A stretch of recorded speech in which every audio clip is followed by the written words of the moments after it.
आज हम एक ऐसी शख्सियत के साथ हैं, जो किसी परिचय के मोहताज नहीं है और जिनका नाम ही उनकी पहचान है। तो मैं सीधा ही आपको रूपचंद नागर जी के पास ले चलता हूँ। तो आपका स्वागत है हमारे चैनल पे। धन्यवाद साहब, तो बहुत-बहुत शुक्रिया। मैं चाहता हूँ कि जो कुछ लोग नए लोग हैं, जो हमारे चैनल को देख रहे हैं, जो बहुत से लोग तो आपको पहचानते हैं क्योंकि आप किसी परिचय के मोहताज नहीं हैं। लेकिन बहुत से लोग ऐसे हैं कि जिनको आपका परिचय जानना है, तो मैं चाहता हूँ कि एक बार आप अपना परिचय दे दीजिए। देखिए, आपके चैनल के माध्यम से तिवारी जी, मैं आपको बधाई दे दूँ और जनता को बधाई दे दूँ कि आपने मेरा इंटरव्यू लेकर के जनता तक मेरी आवाज़ को पहुँचाने का प्रयास किया है, क्योंकि मेरी आवाज़ एक जनहित की आवाज़ है।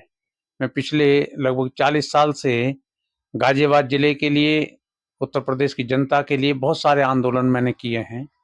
मेरे आंदोलन कोई तोड़-फोड़ के या बकवासबाजी के नहीं है। मैं किसी भी आंदोलन को जब करता हूँ, तो उस पे 3, 4, 5 साल तक अध्ययन करता हूँ, बहुत बारीकी से अध्ययन करता हूँ। लोगों के दुःख-दर्द से परिचित होने के बाद, मैं तब उसको अपनी लेखनी के लेख में लाता हूँ और फिर मैं उसमें शासन का प्रयास करता हूँ, शासन से हो जाए, नहीं होता तो फिर मैं कोर्ट का सहारा लेता हूँ। आदरणीय माननीय उच्च न्यायालय मेरी बात को बहुत अच्छी तरह से सुनता है। अच्छा, मैं एक आसान भाषा में जानना चाहता हूँ कि आपने ऐसे कौन-कौन से आंदोलन किए हैं, तो ज़रा उसके बारे में आप जनता को बताइए? एक तो सबसे पहले बहुत बड़ा आंदोलन जो कांवड़ यात्रा का था, जो पहले मुजफ्फरनगर, मेरठ, काजीपुर काजी, हरिद्वार और मेरठ से मोदी नगर से होती हुई आती थी गाजियाबाद के लिए। उसको मैंने 4-5 साल अध्ययन करने के बाद में जो नफ़ा-नुकसान था उसका सबका मैंने अध्ययन किया, यहाँ बताऊँगा तो बहुत बड़ा मैटर हो जी, जाएगा। उसको फिर मैंने ये जो कांवड़ यात्रा का मार्ग जो बना है गंग नहर से, जी। तो ये मेरे प्रयास से है। मैंने सातों डीएम को, DM Haridwar, DM Saharanpur, DM Muzaffarnagar, DM Meerut, DM Ghaziabad, DM Bulandshahr, इन सबको मैंने पार्टी बना करके और कोर्ट में जाकर के मैंने अपनी बात कही थी कि इस कांवड़ मार्ग को यहाँ से के बजाय सीधा रास्ता दे दिया जाए, ताकि कांवड़ियों को भी आराम हो जाए और जो व्यवधान पड़ता है उसको भी हो जाए। लेकिन इसमें उस समय अनुराधा चौधरी थी, उन्होंने कहा जी हम कांवड़ मार्ग में चौधरी चरण सिंह का नाम रख दें, तो मैंने कहा मुझे कोई आपत्ति नहीं है, अच्छी बात है चौधरी चरण सिंह के कांवड़ मार्ग, क्योंकि उत्तर भारत के और खास तौर से पश्चिमी उत्तर प्रदेश के खास तौर से किसानों के मसीहा रहे हैं चौधरी साहब, उनको दे दिया जाए उनके नाम पर, मुझे कोई आपत्ति नहीं है। लेकिन ये अधूरा है अभी भी, मेरी मांग यही नहीं थी। मेरी मांग ये थी कि जो अबूपुर गांव है वहां से टीला मोड़ होते हुए निकाल दिया जाए। यदि ये टीला मोड़ होते हुए निकल करके दिल्ली में पहुंच जाती, तो गाजियाबाद की जो भीड़ है, मुरादनगर की जो भीड़ है, ये बच जाती और इससे जो ऑर्डिनेंस और ये जो फैक्ट्रियां हैं, ये काम शुरू हो जाता। लेकिन ये काम अधूरा है। मैं प्रयास कर रहा हूँ शासन से कि इसको यहीं कर मोड़ करके दिया जाए, टीला मोड़ होती है, नहीं तो फिर मैं दोबारा फिर कोर्ट जाऊंगा। अच्छा, मैं ये कह रहा था और भी जो जो आंदोलन किया है, तो मुझे हल्के-हल्के में उसका परिचय बस हाँ, बता दीजिएगा। हल्का-हल्का बता रहा हूँ। एक यहाँ साहिबाबाद रेलवे स्टेशन है, जी, इसके आगे जा करके जो अंडरपास बना है, ये पहले ऊपर से जाता था, लोग फाटक बंद रहते थे, तो लोगों को बड़ी परेशानी होती थी। जी। इसको फिर मैंने आंदोलन किया, आंदोलन से काम नहीं चला, फिर मैं हाई कोर्ट गया और हाई कोर्ट से डायरेक्शन के बाद में तब ये अंडरपास बना है। इसको मैंने आप सामने दिखा भी सकते जी, हैं, जी, उसके फोटो लगे हुए हैं। जी, और ये मेरा बहुत बड़ी इस क्षेत्र के लिए बड़ी उपलब्धि रही है। तीसरी गाजियाबाद के लिए सन 1997 में 95 में हम लोग लगभग, वैसे तो 5-7 साल लगे रहे, लेकिन 1995 में अपना बहुत बड़ा आंदोलन हम लोगों ने किया था गौ रक्षा संघर्ष समिति के माध्यम से। हमने गांव-गांव में जाकर के पदयात्रा करी थी और सुप्रीम कोर्ट में हमने उसको अपनी मांग पत्र दिया था और हमने कहा था गाजियाबाद में स्लॉटर हाउस नहीं लगना चाहिए, बल्कि टोटल गाजियाबाद को स्लॉटर हाउस फ्री डिस्ट्रिक्ट घोषित किया जाना चाहिए। हमने उसकी बहुत सारी मांगे रखी थी, उसमें 12 मांग का 12 सूत्रीय कार्यक्रम है, और मैं कहूँ तो जी। मैं आपको दिखा दूंगा। और उसमें फिर कोर्ट में वो सारी चीजें मांगी गई, तो मेरी बात सुनी गई क्योंकि जायज थी। वो आंदोलन हमने वहीं किया था जहाँ आज मसूरी रोड पर कोका कोला की फैक्ट्री लगी हुई है। अच्छा, मैं एक आपने तो काफ़ी आंदोलन किया, अगर उसके बारे में मैं आप पूछने लग जाऊँगा, आप बताने लग जाओगे तो समय भी कम पड़ जाएगा और हमें पूरा एक एपिसोड बनाना पड़ जी जाएगा। जी जी तो जी। मैं आपसे एक अंदर राज की बात आपसे पूछना चाहता हूँ। वैसे आपको देश के कई ऐसे नेता हैं जो आपको बहुत मानते हैं, उसमें से एक राजीव गांधी, जी। जो हमारे पूर्व प्रधानमंत्री और कांग्रेस के एक कद्दावर नेता थे, कांग्रेस के एक तरीके से पूरा सुप्रीमो थे। तो उस समय आपको बहुत ज़्यादा मानते थे, तो आपने ऐसे बहुत से लोग हैं, बहुत से नेता हैं, जो आपको व्यक्तिगत तौर पे आपको बहुत मानते हैं, आपने उनसे लाभ क्यों नहीं लिया? नहीं तो आपकी जगह कोई दूसरा होता तो एमएलसी, राज्यसभा यहाँ पहुँच जाता, तो आपने लाभ क्यों नहीं लिया?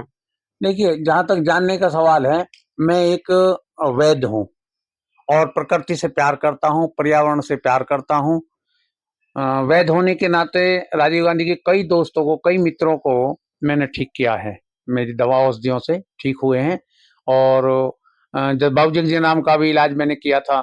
बहुत सारे लोग हैं जिनका मैंने, एन डी तिवारी जी का इलाज मेरे पास में रहा। तो बहुत सारे लोग हैं, मुझे बहुत बड़े जो हिंदुस्तान के ऋषि हुए हैं, मैं उनका मुझ पर आशीर्वाद है। उन्होंने मुझे दवाई घोटना, बनाना, पहचानना ये सब मुझे सिखाया। उसका मैंने लोगों को लाभ दिया। और जहाँ तक लाभ का सवाल है, जिस लाभ को आप कह रहे हो मुझे एमएलसी, एमएलए या मंत्री बनना चाहिए था।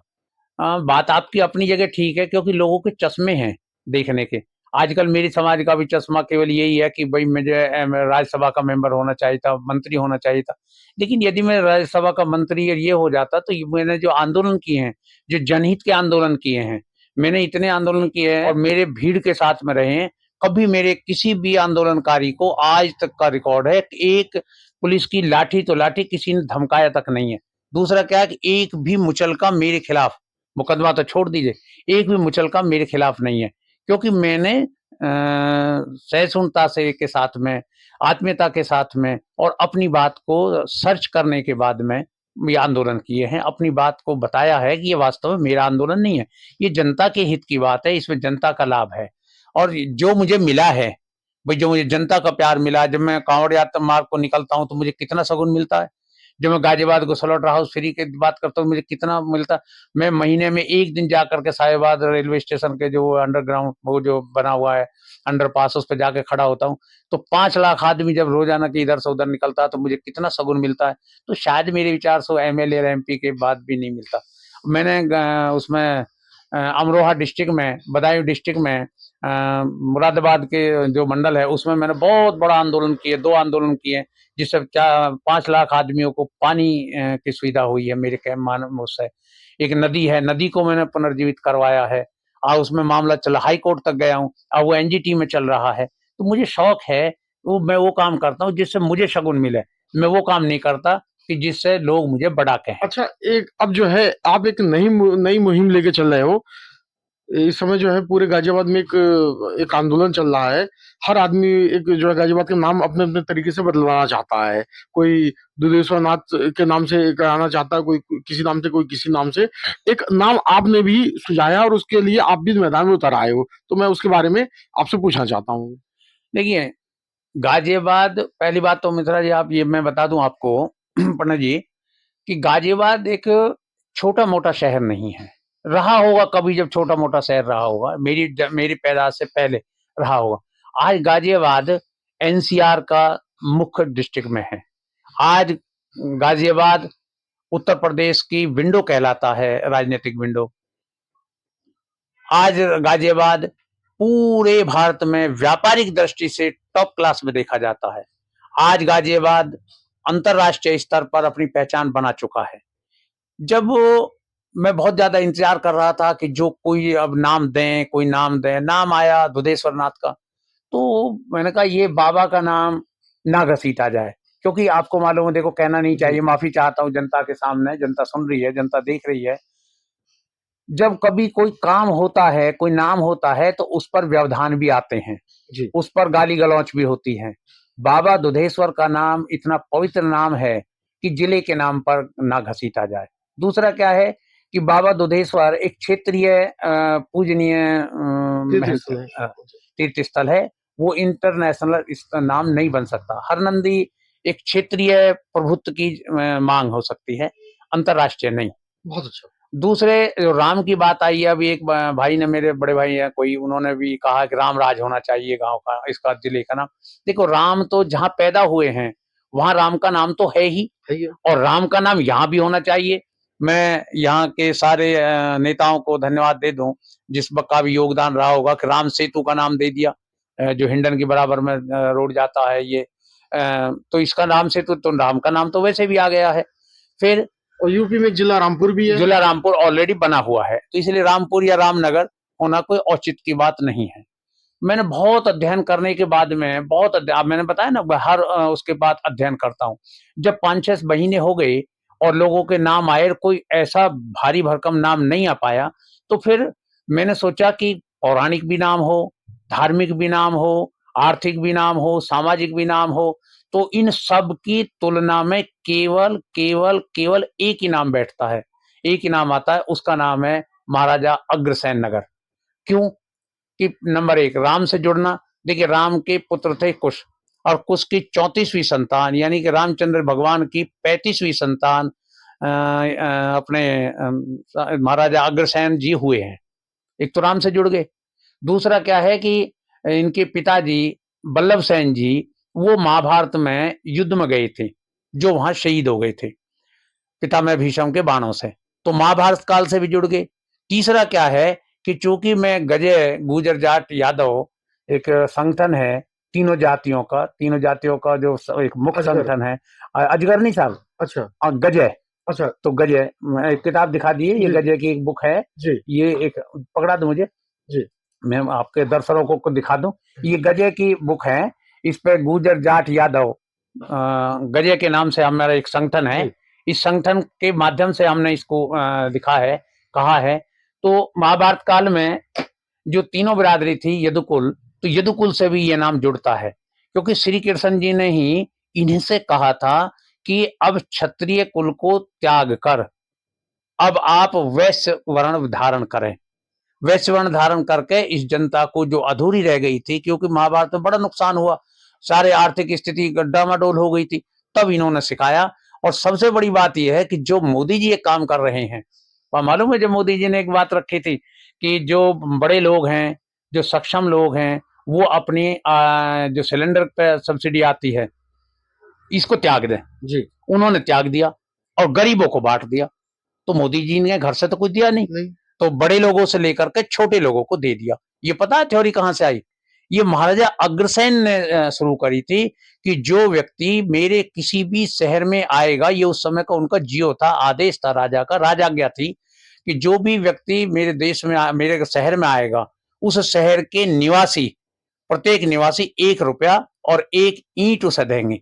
1 ईंट से वो मकान बनता था उसका, और 1 रुपया देने से उसकी आर्थिक स्थिति मजबूत होकर कर वो व्यापार करता था। व्यापार की कला यदि किसी ने सिखाई है तो वो महाराजा अग्रसेन थे। महाराजा अग्रसेन के वंशज अग्रवाल समाज, सारा वैश्य समाज पूरे विश्व में आज उस परंपरा को निभा रहा है। तो भारत के 2 नाम हुए, एक भारत जो कृषि प्रधान देश रहा है, कृषि से नाम हुआ। दूसरा एक और नाम था, उसका नाम था भारत का सोने की चिड़िया। सोने की चिड़िया बन सकता है केवल व्यापार से, और व्यापार दिया था महाराजा अग्रसेन ने। और महाराजा अग्रसेन का जो वंश है, जिसको अग्रवाल समाज कहते हैं, वैश्य समाज कहते हैं, वो विश्व फैला हुआ है। उनके नाम पर यदि ये गाजियाबाद का नाम आएगा तो हम अंतरराष्ट्रीय स्तर पर हमारी पहचान होगी, व्यापारिक स्तर पर हमारी पहचान होगी, और जो सोने की चिड़िया कभी कहा जाता था उनको श्रद्धांजलि होगी। जिसने ये नाम दिया है और माननीय आदरणीय मोदी जी ने जो उनकी परंपरा को आगे चलाया है, उनको श्रद्धांजलि, पुष्पांजलि और भावांजलि हो जाएगी। अच्छा, मैं आखिरी सवाल ये पूछता हूँ कि जो आप ये एक नई मुहिम लेके आए हो, एक नया आंदोलन इसके लिए चलाने की आपने संघात कर दिया है, तो इसके लिए आप क्या-क्या करेंगे आप? पहली बात तो ये है कि मैंने ज्ञापन दे दिया, मैं कोर्ट में चला गया, और मैंने जो ज्ञापन दिया है उस ज्ञापन में, या इस मंच के माध्यम से, आपके चैनल के माध्यम से दोबारा मैं आपको बता दूं कि मैंने उसमें माननीय मुख्यमंत्री जी को ज्ञापन दिया, उनके चीफ सेक्रेटरी को ज्ञापन दिया, राजस्व बोर्ड के उनको सचिव को ज्ञापन दिया, मेयर को ज्ञापन दिया, और खास तौर से अलग से जो यहाँ के जो आयुक्त हैं उनको ज्ञापन दिया, जिलाधिकारी को ज्ञापन दिया, यहाँ के दोनों सांसदों को ज्ञापन दिया, और जो यहाँ के गाजियाबाद के अतुल गर्ग हैं, मंत्री रहे हैं और फिर विधायक हैं, उनको भी मैंने ज्ञापन दिया कि मेरी ये मुहिम है, इस पे अध्ययन किया जाए, या फिर इससे कोई बढ़िया नाम आ रहा हो तुलनात्मक दृष्टि से तो उसको ले लो। अच्छा, आपकी कोई जिद नहीं है? नहीं, मेरी कोई जिद नहीं है, लेकिन मैं तार्किक आदमी हूँ।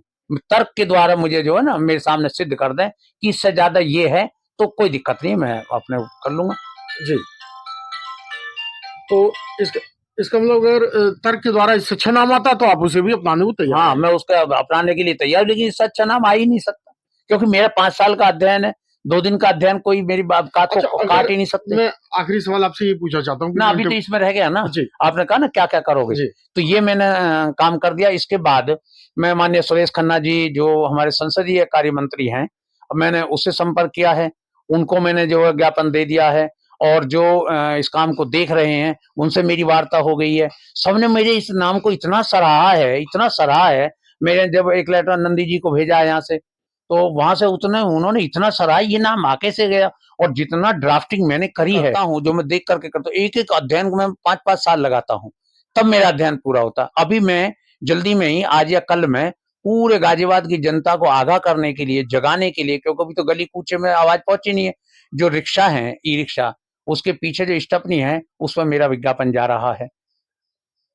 जी, अभी जो बहुत जल्दी में जी। उसमें मेरा विज्ञापन जा रहा है, और माननीय मुख्यमंत्री जी से बहुत जल्दी में मेरे मिलने का टाइम तय होने जा रहा है। तो इसके अलावा कोई आप जनता से कोई अपील करना चाहते हो? नहीं, हाँ, जनता से अपील करना चाहूंगा कि मैं भी प्रयास में हूँ कि गाजियाबाद में बड़े चैनल का, आज तक का या और कोई बड़े चैनल का, आपको बता दो, आप भी उसमें शरीक रहना, बहुत बड़े चैनल का बहुत जल्दी में ही मैं गाजियाबाद में 4-5 चौपाल लगा रहा हूँ। उन चौपालों में लोगों की राय लूंगा, लोगों को अपनी बात बताऊंगा कि अग्रसेन नाम ही क्यों। इस पर लोगों को मैं सोचने का टाइम दे रहा हूँ। इसमें हफ्ता, 10 दिन, 5 दिन, 4 दिन लग सकते हैं, तो पूरी जनता को मैं सोचने का टाइम दे रहा हूँ। आप खुल के अपने मन से बात करें कि महाराजा अग्रसेन का नाम ही क्यों। सारे पार्षदों को मैं निवेदन करता हूँ, सारे यहाँ के जो चेयरमैन है उनको निवेदन करता हूँ, सारे सामाजिक कार्यकर्ताओं को निवेदन करता हूँ कि महाराजा अग्रसेन पर अध्ययन करें, और अध्ययन करने के बाद में जो 5-7 जगह जो हम चौपाल लगाएंगे, उसमें अपनी बात कहेंगे। उसमें मैं मेयर को भी बुलवाऊंगा, प्रयास करूंगा, उसमें मैं डीएम साहब को भी प्रयास करेंगे, उसमें मैं यहाँ के पार्षद और सारे पार्षदों को, और जो यहाँ के अपने राज्यसभा के मेंबर हैं और मंत्री जी हैं, सांसद हैं, विधायक हैं, सबको आमंत्रित करने की चेष्टा करेंगे। ये है रूपचंद नागर जी, जिन्होंने अपने मन की बात बताई, अपना संकल्प इन्होंने दोहरा दिया है कि ये गाजियाबाद का नाम अग्रसेन, महाराजा अग्रसेन जी के नाम पे रखाना चाहते हैं। इसके लिए इन्होंने पूरा अध्ययन किया 5 साल का। इनकी ये जो 5 साल की जो मेहनत है, जो इनका संकल्प है, वो आज जो है ये जनता के बीच में लेके जा रहे हैं। अब उस जनता उस संकल्प को कितना सराहती है, कितना बनाती है, ये आने वाला वक्त बताएगा। बाकी इन्होंने अपना संकल्प दोहरा दिया है। मैं इनका धन्यवाद देता हूँ।